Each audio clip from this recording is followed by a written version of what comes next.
inopportun. Par exemple, lorsque je me sens fatigué, j'ai besoin de lire la Bible pour me protéger.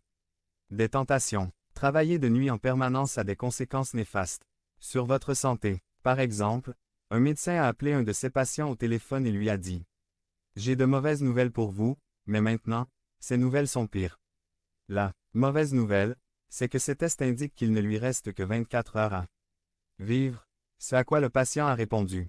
Et qu'est-ce qui pourrait être pire que ça? Point. Le médecin a répondu. J'essaie de le trouver depuis hier. Une leçon pour nous est que Dieu viendra toujours à notre aide, mais pas nécessairement quand nous voulons qu'il vienne. Il vient à son heure et cela peut être tôt le matin. Ce message ne consiste pas à laisser nos expériences de vie dominer nos expériences de foi. Dans les 12 étapes, il y a un slogan qui dit « Vous êtes exactement là où vous êtes censé être. » 2. Pierre était capable de marcher sur l'eau tout en gardant les yeux fixés sur Jésus. Notre énergie est la valeur fondamentale d'une performance efficace. Chaque pensée, action et sentiment a une conséquence énergétique. Certains disent que contrôler l'énergie et non le temps est la clé d'une performance supérieure. En un instant, Pedro fut heureux au milieu de la tempête. Quel dommage que ce soit un instant. C'était le moment où il a cru. Si ce moment se prolonge dans le temps, vous restez dans la paix de Dieu, vous restez dans la joie du Seigneur. Lorsque nous marchons sur l'eau, nous ne devons pas regarder en arrière le bateau que nous avons quitté, ni les vagues devant nous, car celles-ci représentent des circonstances. Si nous détournons nos yeux du Seigneur, nous coulons. Il y a toujours un but dans les tempêtes. Dans le cas de Pedro, on pourrait dire que la tempête dans sa vie a eu pour but de le préparer à devenir un leader face aux autres. 290. Mais regardez, Pedro a sauté du bateau. Pour marcher sur les eaux, il faut descendre du bateau. Dans le bateau il y a du confort, de la stabilité. Le territoire que beaucoup de femmes maîtrisent est celui où elles préparent un œuf au plat. Pouvez-vous l'imaginer implorant que Dieu l'aide? Non, il prend l'œuf, le casse, le place dans la poêle et de là il ressort frit.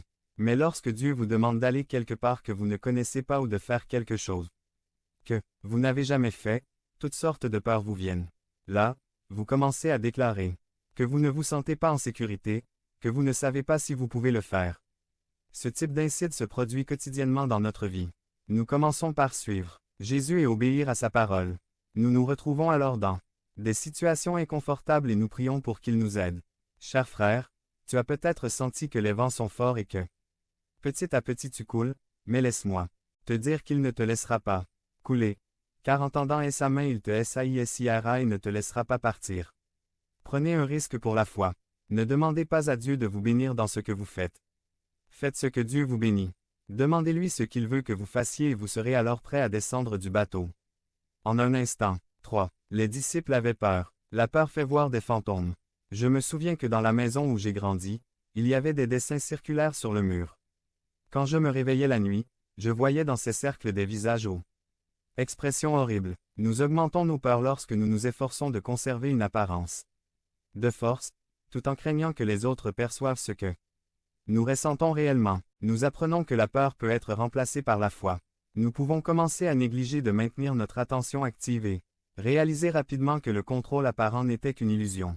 Nous apprenons à nous débarrasser de la peur et lorsque nous le faisons, Dieu nous donne la force nécessaire pour faire face à la situation qui nous est présentée. L'anxiété doit se transformer en espérance chrétienne. Jésus est le Seigneur du temps, du présent, du passé et du futur. La confiance en nous-mêmes est le résultat de notre confiance en Dieu. Devenez membre de la chaîne et soyez un instrument de la parole de Dieu. Ne manquez pas cette opportunité d'avoir un impact sur des vies. Cliquez maintenant sur le lien dans la description et aidez-nous à diffuser la parole de Dieu.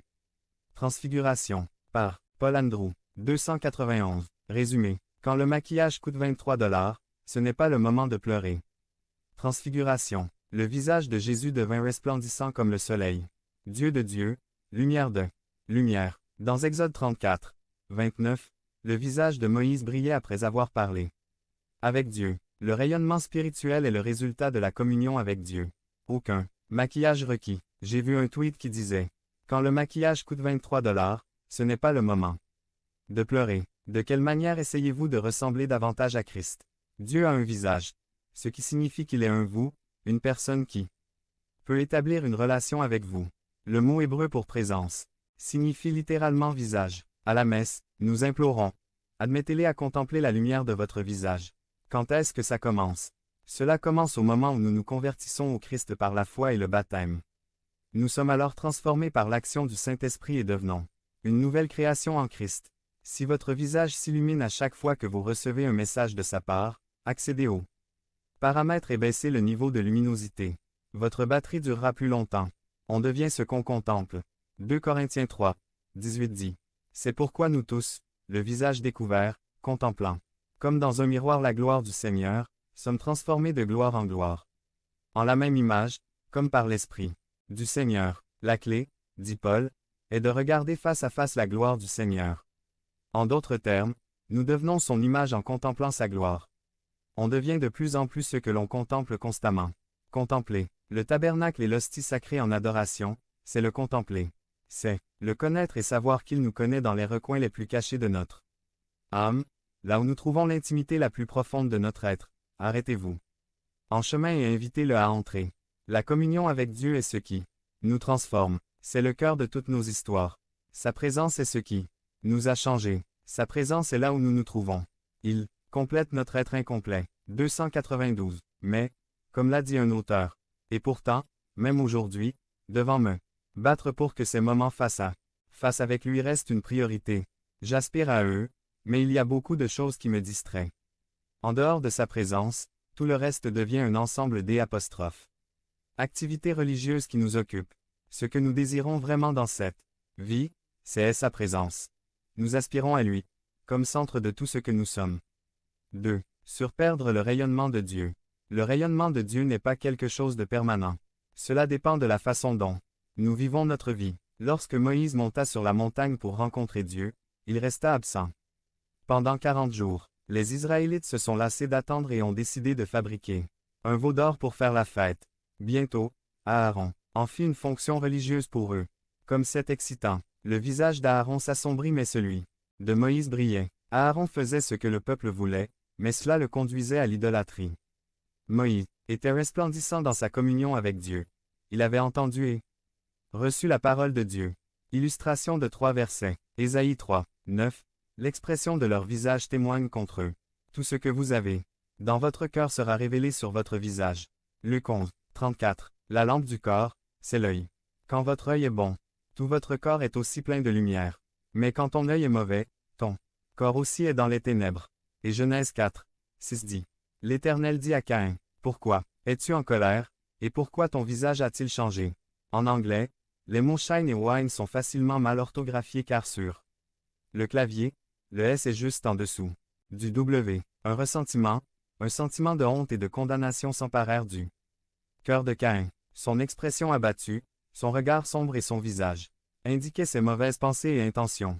Nous ne pouvons pas compter sur une seule rencontre spirituelle avec Dieu et nous attendre à ce que la lueur produite reste vivante. Après une rencontre avec lui, le rayonnement se dissipe et nous devons revenir encore et encore à sa présence, ce qui signifie consacrer du temps à la dévotion pour restaurer cette splendeur en nous. Acquérez le contrôle du temps que vous consacrez à Dieu par la prière et l'étude de la Bible.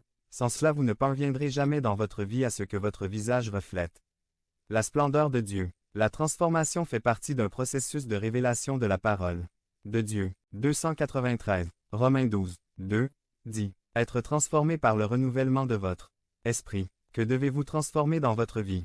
Quels sont les domaines de votre personnalité ou de votre tempérament sur lesquels vous devez travailler?